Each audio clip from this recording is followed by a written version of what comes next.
Hello and welcome to the Wild Ginger Running Show. My name is Tim and I'm standing in for Claire today to do a question and answer. So this is the first time I've done a standalone video with Claire doing a live webinar like this. So hopefully this is all going to go smoothly. I've got a series of questions that have come in already on the chat forums on the Facebook page. But if there's anything else that comes in live on YouTube, that should be popping up on my screen. Those of you who've been following Claire for a while, you may have seen some of the videos I've done with her in the past, particularly on preparing for your first ultra. So I've done a few videos there, so look back on the channel for that. And there's some more videos that are coming out. They're out with the editor at the moment, doing some product reviews. So again, keep an eye out for some of those. On with our question and answer session for our patrons. Again, if there's anything else that wants to come in the YouTube chat, then please do pop that in the chat box. So coming up, there's a lot of chatter at the moment about some of the ultra marathons coming up in the summer, and particularly things like a Race to the Stones, the Threshold Trail Series events. This sort of series of questions came through from Adrian, so I'm going to tackle this one first of all. There was a couple of other follow-on questions as well, and then we'll move on to some other sort of physio and coaching type questions in a bit. So we kind of start off with Adrian's first question here, which is that he's been told that Race to the Stones is probably one of the best organised ultras out there, and do I agree and why? Well, obviously the Threshold Trail Series events have been awarded sort of best first ultra winners for a number of years really. And yeah, for your beginner sort of first transition into the ultra marathon world, they are brilliant events. They are very well organised. Everything is laid on for you. Yes, it's a long way. It's 50 kilometres or 100 kilometres, as most of their races. There's some other ones which are sort of double marathon type events. But the aid stations are really regular. You're looking at, every 10 kilometres or so, you're getting an aid station, and it's incredibly well stocked and well supported aid stations. The crew that they put on is absolutely brilliant. There's a lot of razzmatazz about the whole event. So the start areas, the finish areas, there's a lot of banners, a lot of music, a lot of entertainment. So yeah, I would say they are very, very well organised events. But of course, you pay for that, so they are more expensive than a lot of other some more grassroots ultra marathons. So it really depends on what kind of experience you're looking for. Are you looking for a fairly low-key grassroots type event, and there's lots of other really, really good races out there? Or do you want a bit more of that razzmatazz, a bit more of that corporate type event? If you're used to more of the big city marathons, then that's going to feel a bit more like what you're used to. If you're used to more low-key, sort of maybe local 10Ks, things like that, then it may feel like it's a bit overwhelming. Really depends on, do you want big crowds around you? And I think, even within the sort of COVID situation now, there's still going to be a lot of people out on the course, so you are going to be seeing people. Or do you want to be out there in the wilderness getting some solitude? That would be a different event you're looking for. So that's kind of what I would answer in that sense. Do we know what kind of food is available at those aid stations? Obviously, we want to try and plan our nutrition in advance. Absolutely, you want to get that nutrition plan tried and tested in training. So aid stations, you'll need to check what they've got. It has I've done that race. I've done Race to the Stones twice, and the aid stations have had different foods available on both occasions. You're going to get the usual fruits, dried nuts, dried fruit, fresh fruit. You're going to get gels, you're going to get drink, you're going to get sandwiches, things like that. They've often got deals with companies regarding different bars, kind of energy bars, things like that. I think the first year I did it, they had the Bounce energy balls. I think this year it might be Perkier. You'll have to double check on that one. But yes, you can certainly look into what they have at the aid stations in advance. But again, it depends on whether you want to carry your own. So when I did it last time, I did it all on just using Tailwind. So I was carrying my Tailwind stick packs and I just filled up with water at the aid stations. So I didn't take advantage of all the lovely food that they had available. But that's because I was pushing the pace and going for a fast time. Do you get a drop bag at the aid stations in terms of change of shoes, clothes, replacement nutrition, etc.? If you're doing the 2-day event where you're doing 50k and then stopping and camping, then yes, you're going to get your dry bag there that you can then pick up at the halfway stage and change your kit. If you're going all the way through, doing it in a one go, then you're going to need to carry your equipment with you. But in terms of how much you need to carry, it's not as much as you think, which somewhat goes on to the next point here regarding, do you need poles? And yes, I did comment on a Facebook thread there regarding whether you need poles or not. The first year that I raced it, I did use poles. The second year I did not, and I went significantly faster, and that wasn't just because of the poles. I would say that when you look at the course, people think that Race of the Stones is hilly, and it's not really. Yes, there are some short, sharp hills, and poles are useful on some of those hills, but they're so short and sharp. But by the time you got them out of your pack and got them out and started walking with them, you could be at the top of the hill. So unless you are always practicing Nordic walking and you're going to look to use Nordic walking style for pretty much the whole race, then I would say poles are not really going to be useful for you in this event. So course-wise, somewhat touched on that. It's a rolling, hilly terrain. The biggest hills are in that last kind of 10 kilometres, so make sure you save your legs for when you get to Barbary Castle and the section that goes from just beyond Barbary Castle on towards Avebury Stone Circle. That's the roughest part of the course, some of the harder hills to get up when your legs are particularly tired as well. The first part of the course is very nice, runnable. A lot of it's quite single track. The one thing I'd say about that course is after the start, you do then go into quite a narrow single track, so you are going to bunch up. And if you're one of the people that's going to be setting off at an early wave, trying to run a fast time, it's really tricky because everyone's going to rush to really push ahead in that first section. But if you work too hard in that first few kilometres, that could blow your entire race. You've got to pace yourself. I remember when I raced it a couple of years ago, I knew in my head I was going for the time which was probably going to break the course record. I didn't break the course record, but that's what I was targeting. And yet there were people flying past me in those first sort of 5-10 kilometres. And you know they're just going to come back to you. Pace yourselves. So yes, it's nice, easy, fast, runnable terrain at the beginning. Slow down though. Save your legs for the latter part because it won't be so runnable towards the end. A lot of people will run it, you're saying about is it dry, stony terrain? A lot of people run it in road shoes. You don't necessarily need trail shoes if it's been dry, and it is usually quite dry. It's high up, it's chalk, the water drains off quite easily. The only time you'd really need good trail shoes is if there's been a long sustained period of heavy rain. 100 kilometres, are you going to run through the night?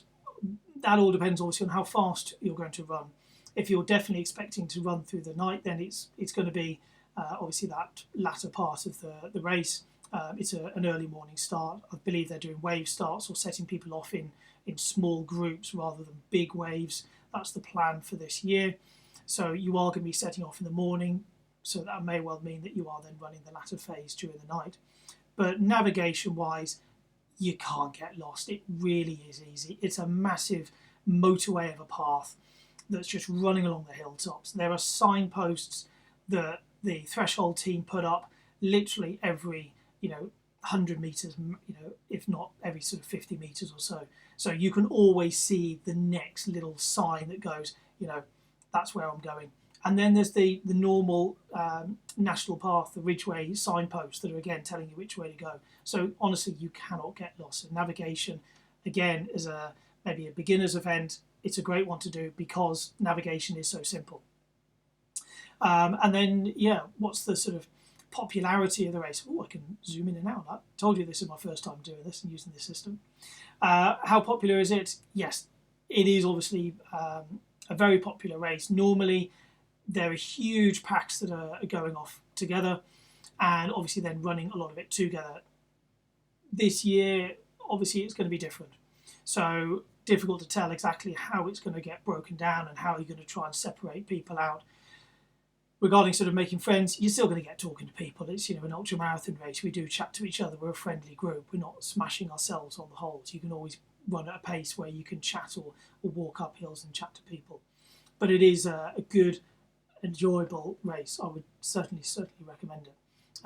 And I'm off to do Race to the Castle, so their Northumberland version this year. So if anybody's doing that one, I'll see you up there. This one follows on about the Race to the Stones questions regarding the food and nutrition, and about whether you're sort of carrying real food or need to carry real food. I say, from the last 2 times that I've done it, there's always been real food available, whether it's bananas, whether it's melons, whether it's oranges. So there's going to be fresh fruit there. They've always got things like nuts. Again, with COVID rules, they may well be sort of separated out, not the kind of big grab a handful of stuff as you're running past. A lot of other races are getting things packaged up into little pots so you can pick up your own pot. So it'll be interesting to see how they're going to manage that one. But the best thing to do is obviously chat with the Threshold team and just check on how they're going to run their nutrition. But obviously, if you have got your own special needs and you're wanting to just use your own products that you know work for you, then yes, you may want to carry it. And as I mentioned, when I raced it last time, I did it primarily just on tailwind, so I was carrying sachets in my pack and literally just filling up my bottle before an aid station with fresh powder, going in, water in the bottle, and then straight back out of there. And I just literally picked up a few bits of melon and a bit of orange just for something a bit different. But I was obviously pushing the pace, which is maybe not what everyone else is doing. Again, the question about using poles, whether you want to lean on them a bit when your legs are getting a little bit tired. If it's something you're practicing a lot and you're used to doing that more Nordic walking style, then it may well work for you. But if it's not something you practiced in terms of Nordic walking, then actually they may well increase your effort for actually getting across the ground. So your running economy or walking economy may actually go down if you're not well practiced, because you're using more muscles. You're using your shoulder muscles a lot more as well. So it really depends on, if you're well practiced with it, they can make you more efficient. If you're not as well practiced with them, then they can actually make you less efficient and burn more energy. So it really depends. If you're going to go for it, train with them. One of the athletes I coach who's training for the spine race, he's out there every single day hiking, just a short hike, but with his poles. So that it's just absolutely drilled in. That's how he moves, with his poles. His running sessions may be with or without poles, but he always goes out every day for a morning walk with his poles. So if that's something you're thinking about doing, it'd be worth maybe practicing that in training. Okay, so moving on. We had a question here from Andrew on the Patreon chat about dealing with tightness in the piriformis. So this is putting my physio hat back on now rather than the coaching hat. And thinking, is this affecting the hip, and is it affecting sort of hip flexors? So there's a little bit of a tricky one. Does piriformis syndrome, as it gets called, even exist? And that is debatable. So it may well be you're getting some tightness in some deep hip muscles, some of the smaller rotation type muscles, of which piriformis is one of them. But often if you're creating tightness around here, it's for a reason. And it's probably that you're looking to create some stability in your hips somewhere, somehow. So the main thing I'll be working on here is not necessarily doing loads and loads of stretching, but trying to work on more strength and conditioning, building up the strength of the bigger main hip muscles. So your glutes, your glute med, your glute max, TFL, these muscles, which are going to help stabilize your hips, so that you don't necessarily then need to tighten up those smaller hip muscles, those deeper hip muscles. And again, if you're noticing you've got tight hip flexors, it's a question of, are they actually tight or are they weak? And therefore, again, if you've tried stretching and that hasn't made any difference, then probably the better thing to do would be working on more strengthening. And that now feeds into, I think, some of our next questions that were coming through. So yeah, Kat here was asking about strength training and what we need to do as distance runners and endurance runners. And how do we kind of fit this into the whole overall package? And Kat's saying here that often struggles to walk for 3 days, never mind even run, if having done a strength class or a strength training session. And I think the important message to get across here is, yes, we are endurance athletes, so endurance runners. The strength training we need to do is very specific to the needs of being an endurance athlete. You're not trying to be a bodybuilder. You're not trying to bulk up and put muscle on. So the type of lifting we need to do is different. You're looking to stress your body in a way that you don't generally do in running. In other words, lifting big, heavy stuff. So barbells, dumbbells, getting on the leg press machine. And if you're particularly a novice strength athlete, then again, you don't need to do a vast amount. It could be going in there and just doing one single set, pushing it as heavy as you can for as many reps as you can, aiming for maybe kind of 8 to 12 reps before you think, blooming heck, that's enough, thank you. And you move on to the next exercise and then the next exercise. And you might literally just do 5 or 6 exercises and then that's it, that's you done. So you've done a bit of a warm up, you've done maybe some mobility work, you do a couple of sets of different exercises and then you're done. So you could be in and out of that gym in 30 minutes, no more than 40 minutes. If your gym session is taking you more than an hour, you're probably just doing stuff that isn't really relevant to what you need to achieve as an endurance athlete.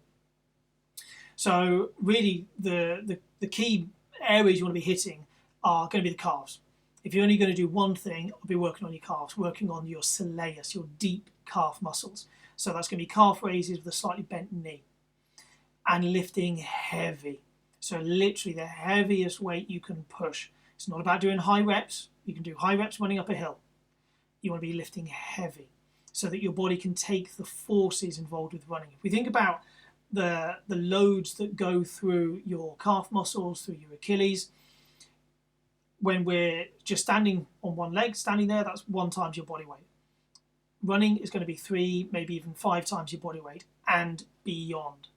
So you need to be able to do a calf raise on the leg press machine or on a squat rack at 2, maybe even 3 times whatever your body weight is. That's how much force you should be able to take. And if you can't do that, we need to be doing more strength training. You don't need to be doing a lot of reps. It could be doing some heavy isometric training for your tendons. So long, maybe 45-second holds and doing 3, 4, 5 times 45 seconds, and then boom, you're done. You move out of there, and that's your calves done. You might do the same thing for your knees. So if you're doing a lot of mountain running, a lot of hill running, and there's a lot of loading on running down those hills, that impact force, the eccentric loading on those knees, again, you may want to do some isometric, some single leg squat and holds, or maybe start with double leg squat and holds, or on the leg press machine. And again, you just do 45-second holds, hold that for 4, 5, 6 times round, and then that's it, you're done. So it doesn't need to be lots and lots of repetitions trying to build big muscles. That's not what we're looking for. We want strength, but not trying to go for muscle bulking and hypertrophy.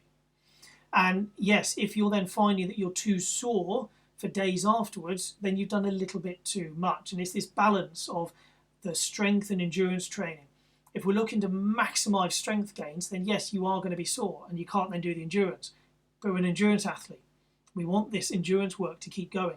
So you've got to make sure that you're doing enough strength work that you're going to improve your tissues, your tendons, your ligaments, but not that you then compromise your endurance training. So it may be that those first few weeks you go into the gym, you need to take it a little bit steady, let your body adapt, and then you can progress on from there. And yes, you don't want to be doing your weights on necessarily your rest day. You may even want to kind of build that into one of your harder interval days, so that you do have within your training week, your training pattern, a kind of hard day where you're doing strength and maybe intervals, and then you've got a very easy day where it is more your base endurance work, along with maybe some active recovery, mobility work, maybe a little bit of yoga, Pilates, things like that. That can be a bit of an easier strength day, but then you have a harder strength day that's then married along with your interval run sessions. So that would be the way I would structure your training plan for most people. But of course, it depends on your availability to equipment, when you can actually get to a gym. So if you may need to look at how you structure your entire weekly pattern to balance that out. So yeah, if you've got a gym at home, that's great. But obviously a lot of us don't, and that's where you then might need to adapt, improvise, and overcome. Okay, so moving on to another question. We've again featuring on the strength side of things. Arlene's saying about strengthening the ankles and feet regarding old ankle inversion injuries, so sprained ankles. In this case, even resulting in a fracture of the little toe, the fifth metatarsal in the foot. And then along with that, some of the muscles which help stabilise the ankle here, so posterior, sort of tibial, so is that tibialis posterior or maybe more perineal that you've had along with that. So things to improve ankle strength here, it's going to be a lot of the basics. Standing on one leg, single leg balance. So I advise all my athletes to brush their teeth stood on one leg. Make a cup of tea stood on one leg. So you're always working on that balance, on that proprioception. And it just becomes part of your normal everyday routine. You don't have to think, oh, I've got to go and do my ankle exercises, because you just do it 2-3 times a day anyway as part of your normal life. You can then make it a bit harder. You can stand on wobble cushions, you can stand on balance cushions. If you haven't got things like that, even just a pillow or a cushion folded over, just make that ankle work a little bit harder. I'm stood at my standing desk here, and I've even got, well, go on, I'll jump off camera. I'll even stand on little wedges. Where's my camera? So I'll stand with my ankle over on one side or stand with my ankle over on another side, just to, again, get my feet used to actually then stabilising in different positions. So I'll be standing at my working desk here and standing on one leg, working my ankles in different ways. There's other bits of kit out there. There's another one. I'll just, step off camera. Told you I was new at this. Bad planning and preparation. This is a funky bit of kit. It's basically a wobble cushion, wobble board, not cushion, called the blackboard, and it's separated out. So you can have one section that has a couple of beams on it, so that back section will stay nice and stable, and the middle one will then rock around. So you can have your heel staying nice and still, and then you can work the front of the foot. Or you can swap it round, and you can have the front staying still, and you can work the heel. So that's another way that I stand at my desk, and I'm working my ankle in different ways. Because yes, I've broken my ankle in the past, and it is unstable. I've got very little ligaments left, so I do need to be quite careful. Regarding strengthening some of the other muscles around there, we can be using resistance bands, so TheraBand, things like that. And again, working on active strengthening for those muscles around the foot and the ankle. Other bits of kit that I use are electrical muscle stimulators. So I use some kit called Compex. And again, that can be used to really strengthen those muscles, get really strong, fast contractions into those muscles. So that's another way that you can, again, rehabilitate the ankles and those muscles there. Regarding the kind of concern of the sort of fear of fast running downhill or that technical rocky terrain, it's practice. You've got to just practice it over and over again, starting slowly. One thing I get people to do is find a technical section of trail, maybe it's only a few meters long, and you walk down it and you look exactly right, where do I want my feet to go? And you just walk it, and you just place your foot there, come back up to the start, do it again. And then go a little bit quicker. And then try and look up, or even close your eyes and try and run and remember exactly where your feet went, stop, come back up to the top, did your feet go where they meant to go? And then you run it again, but lifting that head up. One of the reasons we run slowly when we're on technical ground and we're worried about it is our heads are down, we're just looking at our feet. We can't see where we're going, and we're just reacting all the time rather than planning ahead. What you've got to learn to do is look up, look far down the trail and plan your route. But you know exactly where your feet are going because you looked at the ground, you've memorized it, you know, right, I'm going to put my foot there, I need to put my foot on that rock, I need to go there, and your feet will then just go there. But it comes with practice. The other thing is have really quick cadence. So just get used to picking your feet up really, really quickly. Lots of little steps. If you're taking big steps when you're trying to run downhill, then the chances are you're going to overstride, you're going to slip, or you're going to land on something hard and heavy and roll your ankle. If you're taking lots of little steps, you could miss a step and still save yourself. You could little roll and you could just save yourself because you're already picking your foot up almost before it hits the ground. So those are some of the things that I'd maybe work on there, and perhaps we could have another Wild Ginger running chat about technical running and running on uneven ground and descending. Okay, got another question here that Claire put in about using foam rollers and vibrating foam rollers and massage guns. Where's mine? Down here. So yeah, again, I'm supported by Compex, so I've got a lot of their kit, and that's the Compex massage gun. That's the old one, the version 1, and I've got I've got vibrating foam rollers and all these kind of things. Are they good? Yes. Do they feel nice? Yes. Are they magical? No. Do you need them? You don't need them. No. Do they make your leg muscles feel nice? Do they help with that sort of sensation of recovery? Yes. If you're feeling a bit battered and a bit tight and a bit sore before going out for a training session, I'll use the massage gun and the legs feel great and I run well. Have they done anything to me physically? Probably not. But if they make me feel good, I'm going to run good. So a lot of it is psychological. Regarding the sort of the vibration, it can just trick that nervous system, so you actually just feel less pain. So in terms of the foam rollers, I've certainly found with patients who, we do need to work on just general tissue mobility, and foam rolling is going to be one way to achieve that. And yet foam rollers are too painful. They just can't use a foam roller. We've used a vibrating one, and just the vibrations just trick that nervous system, and it doesn't hurt as much. So if it doesn't hurt, they do it. And if they do it and then start moving and getting that mobility back into the body, then we get our end result of a body that moves better. So they have their place. Are they magical? No. Do I like them? Yes. Do I use them? Yes. Do I recommend them to people? Yes. But they're not essential. That would be my sort of very brief summary. I've got another question coming in here. Is this related to... Yeah. So if I click on this, does that then... Oh, here we go.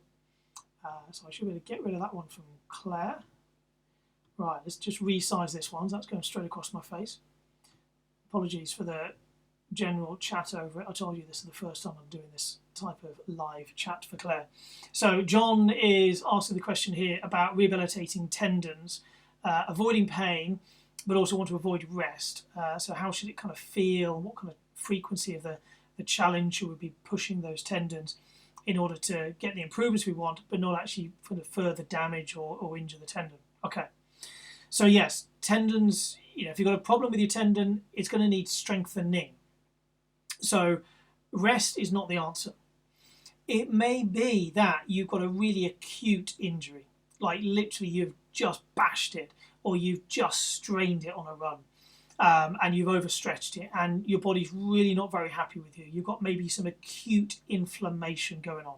And again, depending on how much you've read, you'll have heard that tendons don't have any inflammatory components to tendinopathy or tendinosis. True. But we can have some short-term inflammation, some itis. So it may be that you need to have a few days, maybe 72 hours worth of rest, but then we need to load it. Then we need to get in there and push it. How much? A good ballpark guide would be keep any pain you're feeling to less than maybe 4 out of 10 on a pain scale. So if you're doing your exercises and your tendon is really hurting, it's 6, 7, 8 out of 10, you're doing a bit too much. You really need to back it down a little bit. We still need to work, we still need to load it, but maybe not as much as that. If you're doing your exercises and thinking, oh, this is easy, this is not a problem at all, you've got to make it harder. Yeah, we've got to get more weight on there.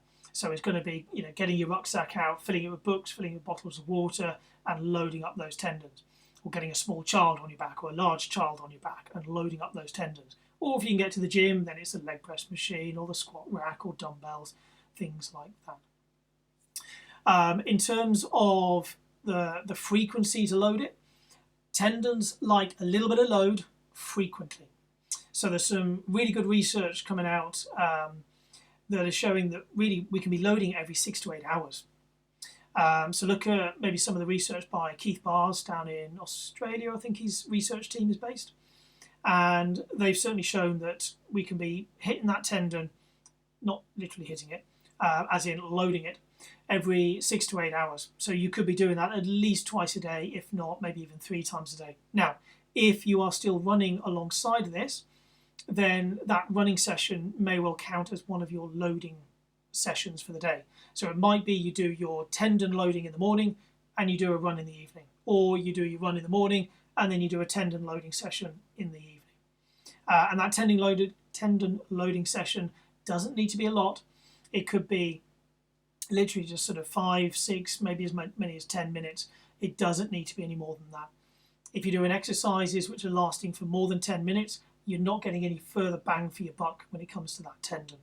So you kind of hit your peak stimulus, that peak response to in the cells at around about 10 minutes, and then that's it. It's not going to respond any further than that, so there's no need to do further exercises beyond that. So if you were to do exercises more frequently than that, again, you're not getting any further bang for your buck. So we don't need to do it more frequently. If you're doing it less frequently, then maybe you just don't quite get as fast a response. We need to be hitting it certainly at least once a day, maybe every other day, but you're going to have slow progress there. If you don't do it more than every sort of 3 days, then your body's really not going to respond to the load at all. Okay, hopefully that answers that one. Go back to there. Where do we get to? So, no, that was the last one there. Yeah, foam roller's done that one. Slightly off topic in terms of physio. Well, I suppose this comes under the coaching one, doesn't it, Vicky? So, question here about juggling life. So, juggling family, juggling job, along with our training. And it's really about, time management, isn't it? It's about planning and preparation. It's having your training calendar. It's looking at what hours have you actually got available in your day to train. So don't come up with a training plan, this perfect training plan that if you were an elite athlete and you had all the time in the world to train, these are all the training sessions that you could do. Because then you've got to try and then get work in there, you've got to get family in there, social life when we have a social life. You've got to look at it the other way around. How many hours a week do you need to work?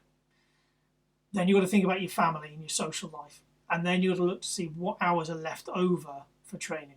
That's the way we've got to juggle it. We've got 3 balls in our life. We've got family, we've got work, and we've got training. You can't keep all 3 balls up in the air at one time because they're all going to come down and you can only catch 2 of them and you're not allowed to drop your family. If you get the sack at work, that's your choice. If you want to then catch the training ball and drop work on the floor and get the sack, that's your call. You don't drop the family. So it's about looking at your weekly pattern and where can you find those hours for training, and then you decide on what training sessions are going to go into those gaps.